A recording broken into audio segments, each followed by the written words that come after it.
Today we're going to look at expression of ideas from practice test 3 of the writing and language test. Number 2. Which choice provides the most appropriate introduction to the passage? B, that affords them adequate amounts of natural light, is the best answer.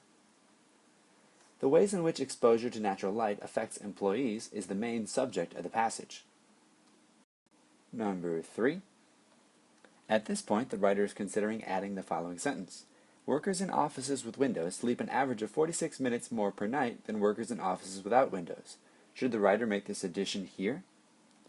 C. No, because it interrupts the discussion of circadian rhythms.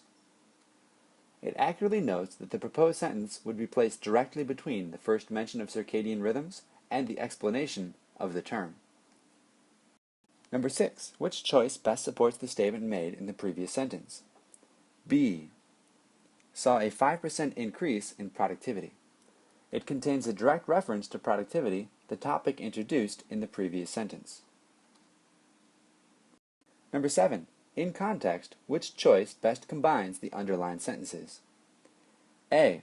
Aside from lowering worker productivity, artificial light sources are also costly, typically constituting anywhere from 25 to 50% of a building's energy use. A is the best answer. It opens with a reference to lowered worker productivity, creating a transition from the previous paragraph, and clearly positions the high energy costs of artificial light sources as an additional disadvantage. Number 8. When a plant in Seattle, Washington was redesigned for more natural light, the company was able to enjoy annual electricity cost reductions of $500,000. D. Delete the underlined portion and end the sentence with a period. The word annual is adequate to communicate that the savings occurred every year. So saying annual, every year, per year, or each year are redundant. That's why D is the best choice. Number 9. Among the possibilities to reconfigure a building's lighting is the installation of full-pane windows to allow the greatest degree of sunlight to reach office interiors. Alternatively, businesses can install light tubes. These are pipes placed in workplace roofs to capture and funnel sunlight down into a building's interior.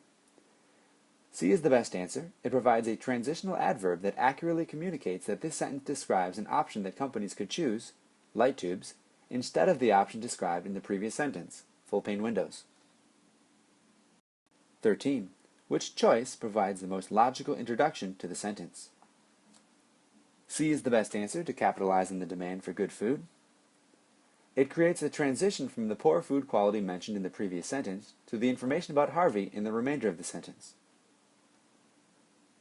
16. Which choice best maintains the tone established in the passage? C. Abysmal is the best answer.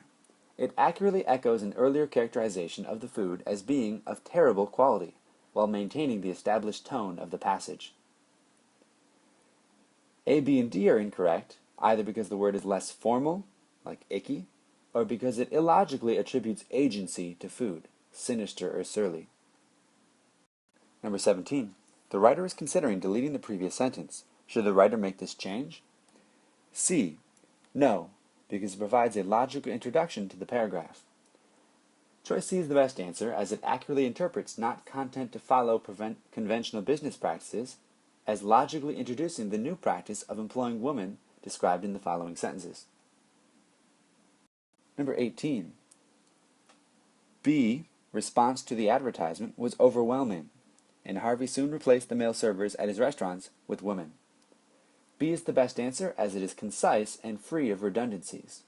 Choices A, C, and D are incorrect because each pairs overwhelming and tremendous, adjectives so close in meaning that together they present a redundancy. Number 20. Which choice most logically follows the previous sentence? C. These benefits enabled the Harvey girls to save money and build new and exciting lives for themselves in the so-called Wild West. C is the best answer, as it refers directly to benefits for the restaurant's female employees, the subject of the previous sentence. 23.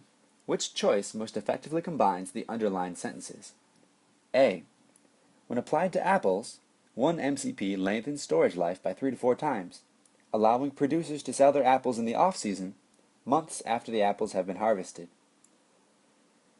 A is the best answer. It opens with a clause that identifies how one MCP affects apples, which focuses the sentence on one MCP as the subject, and allows the ideas in the sentence to progress logically. 25. One MCP works by limiting a fruit's production of ethylene. It is a chemical that causes fruit to ripen and eventually rot, while one MCP keeps apples, B, firm and crisp for months. It also limits their scent production. B is the best answer, as it offers an adjective that accurately describes fresh apples. 31. Which choice offers an accurate interpretation of the data in the graph? D is the best answer. As the graph shows, the flesh of untreated Empire apples that are first stored in the open air undergoes substantially less browning than the flesh of untreated Empire apples that are immediately put into storage. Key thing there is untreated, so we know we're looking at the left bar. That is what I would describe as substantially less. 32. Which choice offers an accurate interpretation of the data in the graph? B is the best answer. However, when Empire apples are treated with one MCP, roughly half of their flesh turns brown, regardless of whether the apples are first stored in the open air. The difference is in this bar right here.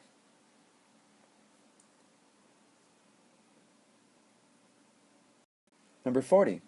These cats are so cherished by the museum that officials recently commissioned original paintings to be made of 6 of them. Commissioned describes the act of hiring an artist to create a specific work.